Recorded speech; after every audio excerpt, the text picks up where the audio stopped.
Hi guys, my name is Derek. Welcome back to Life English channel. As I promised, today I would like to share all the key information related to gaslighting to all of you. Anyway, I would like to ask you one question. Have you ever heard of gaslighting before? If yes, do you know what it means actually? In fact, gaslighting is not totally new, but it happens more and more often in our life nowadays, and it has become a very serious problem at the workplace, at home. So that's why in this video clips, I will walk you through its origins, its definition, reasons and consequences, and solutions. And I hope that by the end of the clip, you will deeply understand what it is, and also you can help yourself to stay away from being gaslit. The term of gaslighting comes from the 1938 play called Gaslight, where the husband tries to convince his wife that she completely loses her sense of reality. And then he can commit her to a mental institution and steal her inheritance. In this situation, the woman or the wife was gaslit by the husband, and the husband made his wife gradually lose her perceptions of reality. First of all, I would like to explain briefly what gaslighting is. Gaslighting is a form of psychological manipulation in which the abuser attempts to sow self-doubt and confusion into their victim's mind. It is also called emotional abuse, and the victim loses the control completely and then are totally abused by gaslighters. And gaslighting takes place in romantic relationships, within family or workplace relationships. And now let me make it clearer for you through the major warning signs below. First, the gaslighter try their best to make you lose your perception of reality. They challenge the perceptions of your situation, the perception of yourself, the perception of your feelings, and the perception of your thoughts. And the persistent sense can be what you saw is what you didn't really see. What you experienced is what you didn't really experience. And what you felt is what you didn't really feel. You get confused completely. In another situation, gaslighter tries to make you feel insecure by breaking you down.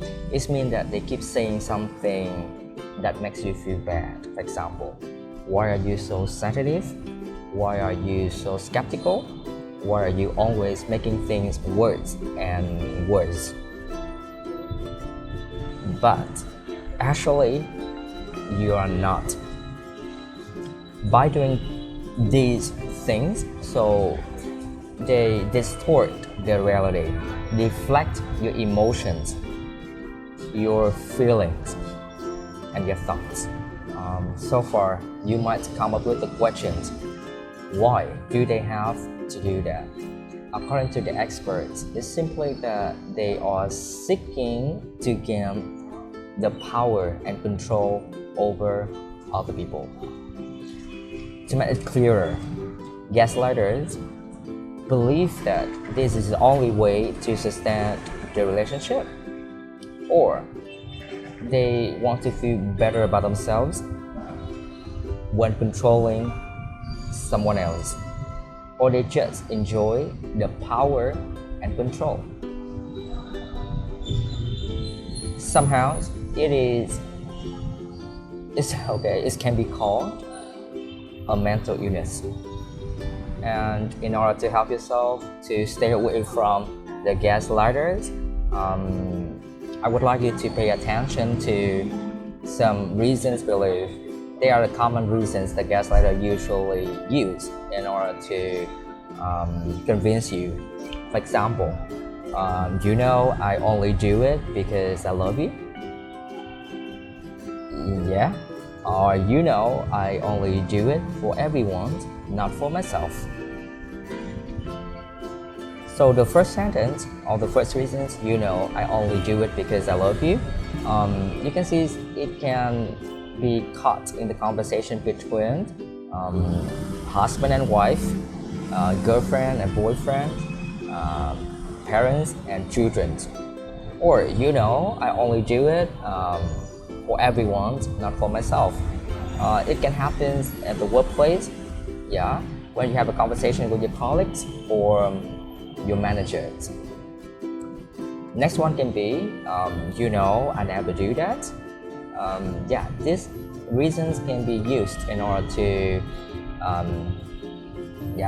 they try to give excuse and to prove that they are innocent, they are not doing something bad behind your back, and they convince that maybe you're wrong. Next one could be, you really think I will cheat on you?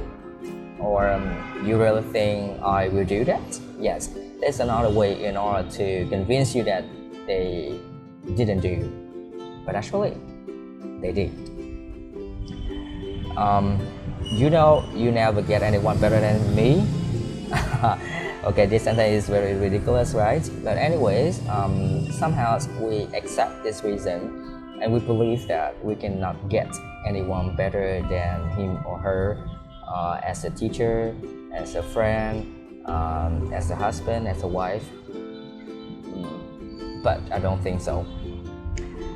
Or sometimes they try to explain more, and they can tell you about your incapabilities. For example, like, you're terribly with money, that's why I have to control the finance, and so on, blah blah blah. Yes, but you can see that these reasons can make you feel confused, and sometimes you have to ask yourself again whether or not you are right or wrong.